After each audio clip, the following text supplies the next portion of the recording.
Hello बच्चों। हमने जैसे यहाँ पर जनरल ऑर्गेनिक केमिस्ट्री पढ़ाना स्टार्ट किया था, ठीक है। उसमें हमने इंडक्टिव इफेक्ट पढ़ाना स्टार्ट किया है। उसमें एक वीडियो हमारी अपलोड हो चुकी है, ठीक है। तो उसमें अगर आपको प्रॉपर व्यू चाहिए तो उसको आप जैसे फर्स्ट वीडियो में उसको फुल स्क्रीन में देखेंगे, ठीक है, तो आपको पूरी प्रॉपरली वो वीडियो दिखाई देगी, ठीक है। अब सेकेंड वीडियो से हम स्टार्ट करते हैं, सेकेंड वीडियो स्टार्ट कर रहे हैं, क्लियर। तो उसमें हम जो इंडक्टिव इफेक्ट था उसके जो आगे के कॉन्सेप्ट होते हैं उसको समझते हैं, ठीक है ना। देखिए, हमने कल क्या बताया था कि जो इंडक्टिव इफेक्ट की खूबियाँ होती हैं, क्या बताई थी, इंडक्टिव इफेक्ट, ठीक है ना। एक तो क्या होता है बोला था, ये सिग्मा ओरिएंटेड होता है। कैसा होता है? सिग्मा ओरिएंटेड, मतलब सिग्मा इलेक्ट्रॉन की क्या होता है, इसमें शिफ्टिंग होती है। क्लियर है पहला पॉइंट, ये सारी चीज़ें क्लियर कर ली थी। दूसरा पॉइंट जो है हमारे पास, ये कैसा इफेक्ट होता है, डिस्टेंस डिपेंडेंट। कैसा इफेक्ट होता है ये? डिस्टेंस डिपेंडेंट इफेक्ट होता है। क्लियर है। इसके बाद हमारे पास क्या होता है, तीसरा बोला हमने, इसको क्या बोला था, चेन ट्रांसमिटिंग इफेक्ट। क्या बोला था? चेन ट्रांसमिटिंग इफेक्ट बोली थी, ठीक है ना। और इसमें क्या होता है कि जैसे ये इफेक्ट होगा, ये हमेशा क्या रहता है, परमानेंट शिफ्टिंग होती है इसमें, परमानेंट शिफ्टिंग। कहने का मतलब क्या है कि अगर कहीं पर इस तरीके से बॉन्ड, ये है स्ट्रक्चर, मान लो CH3Cl, ठीक है। तो ये नॉर्मल कंडीशन में हमेशा ही जहाँ पर रहेगा, तो इसमें इलेक्ट्रॉनों की शिफ्टिंग हमेशा किसकी ओर होगी, कार्बन के कंपेयर में इलेक्ट्रोनिगेटिविटी किसकी ज़्यादा है, Cl की ज़्यादा है, तो इस ओर इलेक्ट्रॉन की शिफ्टिंग ज़्यादा होगी, तो इधर पर पार्शियल नेगेटिव चार्ज आएगा और कार्बन पर पार्शियल पॉजिटिव। क्लियर। ये सारी चीज़ें कर ली थी, ठीक है। और हमने नेक्स्ट इसी में क्या बोला था, अगर इंडक्टिव जो ग्रुप लगा हुआ है, जो भी ग्रुप हम अटैच करते हैं, ठीक है, उसकी अगर क्या होती है, डिस्टेंस क्या होती है, बढ़ती है। क्या होती है? डिस्टेंस अगर बढ़ती है तो मैग्नीट्यूड क्या हो जाता है, इंडक्टिव इफेक्ट का मैग्नीट्यूड क्या हो जाता है, वो कम हो जाता है। इतनी सारी चीज़ें कर ली थी हमने। देखिए, इसके बाद क्या है, हम आगे की चीज़ें समझते हैं कि, और हमने एक एसिडिक स्ट्रेंथ वाला कॉन्सेप्ट पढ़ लिया था। अब इसके बेस पे हम कुछ क्वेश्चन करते हैं, ठीक है ना। देखो, अब हमारे पास क्या आएगा कि क्वेश्चन है हमारे पास, हमें अरेंज करना है, अरे -I पावर में क्या करना है, डिफरेंट एटम्स और ग्रुप को क्या करना है, अरेंज करना है। पहला हमारे पास क्या है, F, फिर Cl, फिर Br, देन I। क्लियर है। तो होगा क्या, जिसकी इलेक्ट्रोनिगेटिविटी जितनी ज़्यादा होगी, ठीक है ना, -I पावर मतलब अपनी और इलेक्ट्रॉन को, एक होता है -I, एक होता है, दो ग्रुप, दो तरीके से हम यहाँ पर पढ़ते हैं, एक -I दूसरा +I। -I का मतलब क्या होगा, जो भी मान लो ये कार्बन चेन है, जो भी ग्रुप लगा होगा, अगर वो इलेक्ट्रॉन डेंसिटी को अपनी ओर खींचेगा तो इस पर कैसा चार्ज आएगा, पार्शियल नेगेटिव। और दूसरा ग्रुप हम मान लेते हैं, इसको हम क्या मान लेते हैं, इसको Y मान लेते हैं, ठीक है। मान लो इसकी इलेक्ट्रॉनिक, कार्बन की इलेक्ट्रोनिगेटिविटी इस ग्रुप के कंपेयर में क्या होगी, अगर ज़्यादा होगी तो कार्बन क्या करेगा, अपनी ओर इस शेयर्ड पेयर इलेक्ट्रॉन को अपनी ओर खींचेगा, ठीक है ना। अगर Y के कम जो एटम और ग्रुप लगा हुआ है उसकी इलेक्ट्रोनिगेटिविटी कम है, किसके कंपेयर में, कार्बन के कंपेयर में, तो उस केस में क्या हो जाएगा हमारे पास, ये कार्बन अपनी ओर इलेक्ट्रॉन क्लाउड को खींचेगा, शेयर्ड पेयर इलेक्ट्रॉन को खींचेगा, तो इस पर पार्शियल नेगेटिव चार्ज आ जाएगा और इस पर पार्शियल पॉजिटिव। तो ये वाला ग्रुप जो इलेक्ट्रॉन को अपनी ओर खींचता है, ये क्या होता है, -I, और जिससे कार्बन अपनी ओर खींचता है वो क्या होता है, +I, मतलब जो इलेक्ट्रॉन को डोनेट करता है, ठीक है ना, इलेक्ट्रॉन पेयर जिससे अवे जाते हैं, ठीक है, उसको क्या बोलते हैं हम, +I। क्लियर। अब देखो यहाँ पर -I पावर की अगर हम बातें कर रहे हैं तो सबसे ज़्यादा इलेक्ट्रोनिगेटिविटी किसकी होती है, फ्लोरीन की, ठीक है ना। तो ये किसके साथ जुड़े होंगे, एक कार्बन चेन के साथ जुड़े होंगे, तो इलेक्ट्रोनिगेटिविटी का ऑर्डर क्या होता है, फ्लोरीन, क्लोरीन, ब्रोमीन, आयोडीन, तो -I पावर का भी ऑर्डर क्या हो जाएगा, ये। क्लियर है पहला क्वेश्चन। अगला देखिए, अब हमारे पास अगर दूसरा क्वेश्चन आ रहा है, F फ्लोरीन दिया हुआ है, OH दिया हुआ है और NH2 दिया हुआ है। क्लियर है। तो होगा क्या इस केस में कि जो फ्लोरीन की इलेक्ट्रॉनिक, जो डायरेक्टली अटैच्ड एटम, हम पहले क्या देखेंगे, डायरेक्टली अटैच्ड एटम, क्योंकि ये जो बॉन्ड बना हुआ है किसी कार्बन चेन के साथ लगा हुआ है, ठीक है ना। तो डायरेक्टली अटैच्ड एटम की इलेक्ट्रोनिगेटिविटी अगर ज़्यादा तो उसकी इलेक्ट्रोनिगेटिविटी ज़्यादा। यहाँ पर डायरेक्टली अटैच्ड एटम फ्लोरीन है, यहाँ पर ऑक्सीजन है और यहाँ पर नाइट्रोजन है, तो फ्लोरीन की इलेक्ट्रोनिगेटिविटी क्या होगी, ज़्यादा है ऑक्सीजन से, और फिर नाइट्रोजन की इन सब में सबसे कम है, तो -I का ऑर्डर क्या हो जाएगा, फ्लोरीन का सबसे ज़्यादा, OH, फिर NH2, ठीक है। ऐसे ही हम तीसरा केस देखते हैं, किसमें अगर हमारे पास क्या दिया हुआ है, OH और SH दिया हुआ है, इसमें -I पावर कंपेयर करने के लिए बोला जाएगा, तो OH की इलेक्ट्रोनिगेटिविटी ज़्यादा है किसके कंपेयर में, सल्फर के कंपेयर में, तो -I क्या हो जाएगा, इसका ज़्यादा हो जाएगा। सेम एज इट इज अगर हम किसकी बात करें, ओ, चौथा एग्जाम्पल देखते हैं, OCl3 और SCl3, क्लियर। तो ऑक्सीजन की इलेक्ट्रोनेगेटिविटी या तो फिर से डायरेक्टली अटैच्ड एटम कौन है, ऑक्सीजन, यहाँ पर सल्फर, तो इसका ऑर्डर ये हो जाएगा, क्लियर है।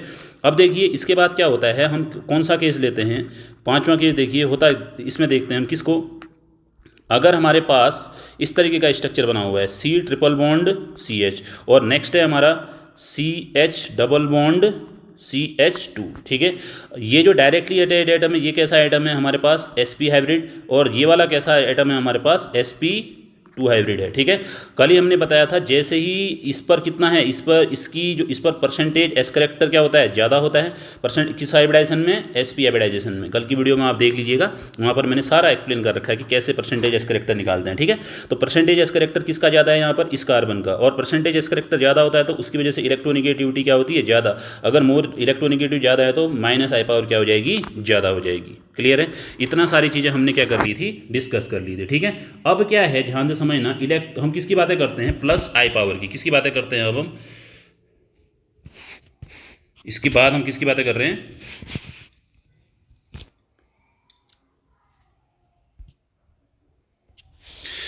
नेक्स्ट अगर हम बातें करते हैं किसकी, प्लस आई ग्रुप्स की, किसकी बातें कर रहे हैं अब हम,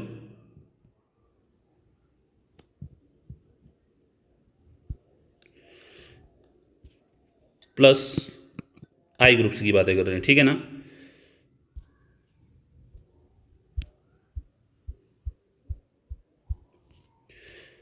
देखिए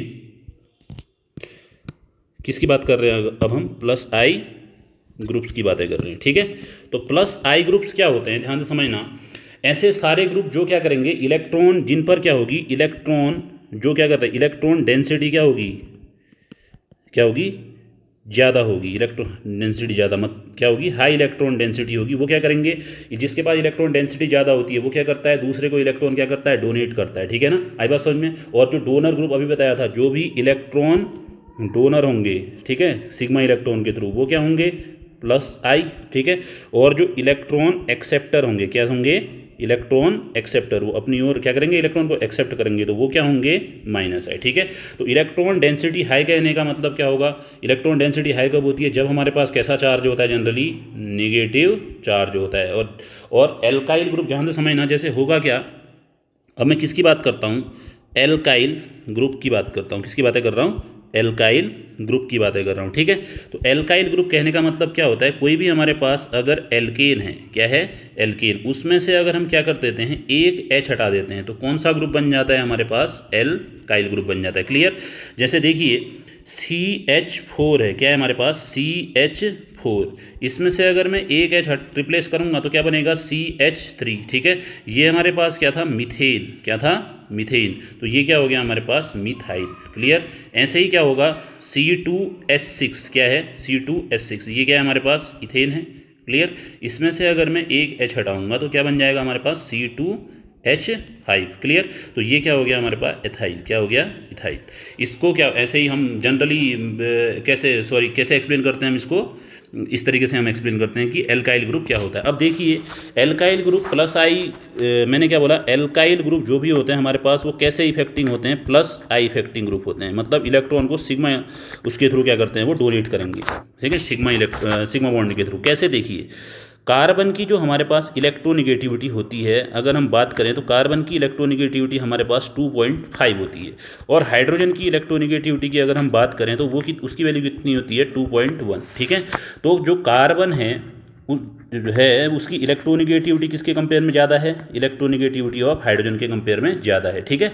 अब सिंपलेस्ट एग्जांपल अगर हम समझते हैं, देखिए होगा क्या, जैसे यहाँ पर CH3 देखिए, CH3, ठीक है। तो होगा क्या, ये क्या करेगा, इस इलेक्ट्रॉन डेंसिटी को थोड़ा ज़्यादा डिफरेंस नहीं भी है, फिर भी कितने का डिफरेंस है, 0.4 का डिफरेंस तो है, थोड़ी बहुत तो ज़्यादा ही है। तो ये क्या करेगा, अपनी ओर इलेक्ट्रॉन को क्या करेगा, इससे खींचेगा, ठीक है। तो कार्बन के चारों ओर, जब मान लो किसी ग्रुप के साथ अटैच है ये, तो कार्बन के चारों ओर जो ये सराउंडिंग बना हुआ है कार्बन का, इस पर क्या हो जाएगी, इलेक्ट्रॉन डेंसिटी क्या हो जाएगी, यहाँ पर हाई हो जाएगी, इलेक्ट्रॉन डेंसिटी क्या हो जाएगी, हाई। अभी मैंने क्या बोला, जिसके ऊपर भी इलेक्ट्रॉन डेंसिटी हाई होती है वो किसके जैसे बिहेव करता है, हमारा प्लस आई के जैसे बिहेव करता है। किसके जैसे बिहेव करता है? Plus I. ठीक है, तो सिंपल सी बात क्या होगी, अब हम ध्यान क्या रखेंगे, कोई भी हमारे पास एल्काइल ग्रुप होगा, समझ में आया क्यों होता है, कोई भी एल्काइल ग्रुप होगा तो वो कैसा इफेक्ट शो करता है हमारे पास? Plus I effect. I hope आपको इतना समझ में आ गया होगा, क्लियर है। अब देखिए इसके बाद की कहानी समझिए। अब देखो इसके बाद हमारे पास क्या होता है, ध्यान से समझना। देखिए इसके बाद की कहानी कि प्लस आई ग्रुप की कुछ खास बात है। जैसे एल्काइल ग्रुप में ही हम क्या करते हैं, अलग अलग केसें देखते हैं। जैसे देखो पहला केस है हमारे पास कि एल्काइल, किसकी बातें कर रहे हैं हम? एल्काइल ग्रुप की बातें कर रहे हैं। ठीक है, एल्काइल ग्रुप की बातें कर रहे हैं तो इसका मतलब क्या है, देखो कि कैसे कैसे प्लस आई पावर इंक्रीज करती है। जैसे जैसे कार्बन एटम्स बढ़ेंगे, ठीक है, पहला पॉइंट, जैसे जैसे हमारे पास क्या होंगे, कार्बन एटम्स एल्काइल ग्रुप में क्या होंगे? बढ़ेंगे। ठीक है, वैसे वैसे ही उनकी प्लस आई पावर क्या होने लग जाती है? बढ़ने लग जाती है। ठीक है, तो इसका एग्जांपल देखिए, अगर मैं बात करूं, हमारे पास एक CH3 ग्रुप है, दूसरा हमारे पास C2H5 ग्रुप है, and third one is C3H7। क्या है? C3H7। ठीक है, तो प्लस आई पावर का ऑर्डर क्या हो जाएगा, यहाँ पर एक कार्बन आइटम है, यहाँ पर दो है, यहाँ पर तीन है। ठीक है ना, ये किसी एल्काइल रिंग से इनके साथ जुड़े रहेंगे तो प्लस आई का ऑर्डर क्या हो जाएगा हमारे पास? सबसे ज़्यादा ये वाला हो जाएगा। क्लियर। अब देखिए जैसे जैसे number of plus I group बढ़ेगा, जैसे मैं एक बात करूं कि किसी भी कार्बन एटम पर, दूसरा है हमारे पास किसी भी कार्बन, कोई भी कार्बन एटम है, ठीक है, तो उस पर अगर क्या हो रहा है, नंबर ऑफ कार्बन एटम बढ़ रहे हैं। ठीक है, सॉरी ग्रुप एल्काइल ग्रुप का नंबर क्या हो जा रहा है, अगर एल्काइल ग्रुप जो है हमारे पास उसका अगर नंबर क्या हो जा रहा है, बढ़ जा रहा है, क्या हो जा रहा है, एल्काइल ग्रुप का नंबर बढ़ जा रहा है, तो उसकी प्लस आई पावर भी क्या होने लग जाती है, प्लस आई पावर भी क्या होने लग जाती है, इंक्रीज होने लग जाती है। जैसे देखो हमारे पास मान लो पहला केस है CH3CH2, क्लियर। दूसरा एग्जाम्पल है हमारे पास CH3CHCH3।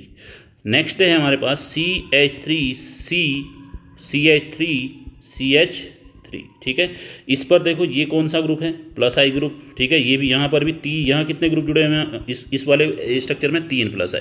यहाँ पर कितने हुए जुड़े हुए हैं, ये भी प्लस आई है और ये भी प्लस आई है, और यहाँ पर क्या जुड़ा हुआ है, एक प्लस आई ग्रुप जुड़ा हुआ है। ठीक है ना, तो मैंने क्या बोला, नंबर जैसे ही एल्काइल ग्रुप का बढ़े, यहाँ पर कितना है 3, यहाँ पर कितना है 2, यहाँ पर कितना है 1। ठीक है, तो जो प्लस आई पावर का ऑर्डर हो जाएगा सबसे ज़्यादा किस में होगा, इसमें, सब इसमें। ठीक है ना, आई बात समझ में। तो ये है, ये क्या है हमारे पास, जो मैंने 1 2 3 लिखा है, ये क्या है, प्लस आई ग्रुप्स लिखे हुए हैं। क्लियर है, इतना सा। ठीक है, अब देखिए होगा क्या, अगर निगेटिव चार्ज होगा किसी के पास, ठीक है, अगर हमारे पास निगेटिव चार्ज होगा, किसी भी एटम के पास अगर निगेटिव चार्ज होगा, तो इसका मतलब क्या हो गया, उसके पास इलेक्ट्रॉन डेंसिटी क्या है, ज़्यादा है, तो वो क्या करेगा, दूसरे को डोनेट करेगा। मतलब वो किसके जैसे बिहेव करेगा, किसके जैसे बिहेव करेगा, वो बिहेव करेगा हमारे पास प्लस आई ग्रुप के जैसे। ठीक है ना, अब देखो एक इसमें स्टेटमेंट याद रखना कि atoms having negative charge can donate electron by can donate क्या, electron by which their stability increases they will behave as plus आई।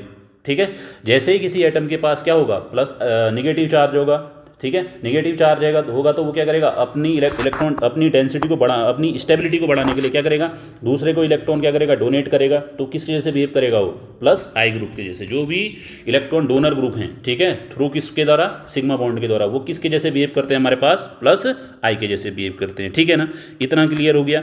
अब आगे देखिए, इसके आगे का पॉइंट क्या है हमारे पास, देखो अब मैं अगर बात करता हूँ, हमारे पास एक नेक्स्ट एग्जाम्पल है, एक है हमारे पास CH2 निगेटिव ऐसे जुड़ा हुआ है, अगला है हमारे पास क्या, NH निगेटिव, और अगला है हमारे पास O पर निगेटिव चार्ज आया है। ठीक है, देन है हमारे पास COO माइनस। ठीक है, इसमें प्लस आई, अगर हमने किसका ऑर्डर पता करना है, प्लस आई का। ठीक है, होता क्या है, आपको एक चीज़ पता होगी, जो जैसा नेचर का होता है उस पर वैसा ही चार्ज क्या रहता है, स्टेबल रहता है। जैसे देखो ऑक्सीजन है, ऑक्सीजन यहाँ पर ऑक्सीजन जुड़ा हुआ है, यहाँ पर नाइट्रोजन जुड़ा हुआ है, और यहाँ पर कार्बन जुड़ा हुआ है। ठीक है ना, तो ऑक्सीजन पर कैसा चार्ज है, नेगेटिव चार्ज, और ऑक्सीजन की इलेक्ट्रोनिगेटिविटी क्या है, यहाँ पर ज़्यादा है, तो ऑक्सीजन पर मोर इलेक्ट्रोनिगेटिव पर कैसा चार्ज स्टेबल रहता है, नेगेटिव चार्ज। तो यहाँ पर स्टेबिलिटी इसकी थोड़ा ज़्यादा है, तो आसानी से डोनेट नहीं कर पाएगा। ठीक है, और इसमें क्या होगा, एन में एन की इलेक्ट्रोनिगेटिविटी उससे कम है तो ऑक्सीजन के कंपेयर में आसानी से डोनेट कर देगा। कार्बन की सबसे कम है तो इस पर निगेटिव चार्ज उतना स्टेबलाइज नहीं है तो आसानी से ये दे देगा, ठीक है। पर ये लास्ट वाला है, देखो यहाँ पर डायरेक्टली फर्स्ट एटम जो जो जुड़ा हुआ है वो फर्स्ट एटम पर निगेटिव चार्ज है, यहाँ पर भी पहले ही एटम पर है, यहाँ पर भी पहले एटम पर है। यहाँ पर देखो एक एटम कार्बन आ जा रहा है और दूसरा एटम आ जा रहा है, ठीक है ना। आई बात समझ में। दो सिंगल बॉन्ड के बाद क्या है हमारे पास निगेटिव चार्ज है, ठीक है। अभी मैं कल की वीडियो में मैंने बताया था कि जो हमारा क्या होता है हमारे पास इंडक्टिव इफेक्ट, वो क्या होता है डिस्टेंस डिपेंडेंट। तो यहाँ पर क्या है बहुत ज़्यादा डिस्टेंस है तो इसका मैग्नीट्यूड सीधे से क्या हो जाएगा सबसे कम हो जाएगा, ठीक है ना। तो जो अगर मैं किसकी बात करूँ प्लस आई पावर की बातें करता हूँ, किसकी बातें करता हूँ प्लस आई पावर की, तो सबसे ज़्यादा किस में होगा CH2 निगेटिव का प्लस आई सबसे ज़्यादा होगा, फिर किसका ज़्यादा होगा NH निगेटिव, देन किसका होगा O निगेटिव, फिर किसका होगा COO निगेटिव। ये हमारा ऑर्डर आ जाएगा, क्लियर है। इतना सा क्लियर हो गया होगा। अब देखिए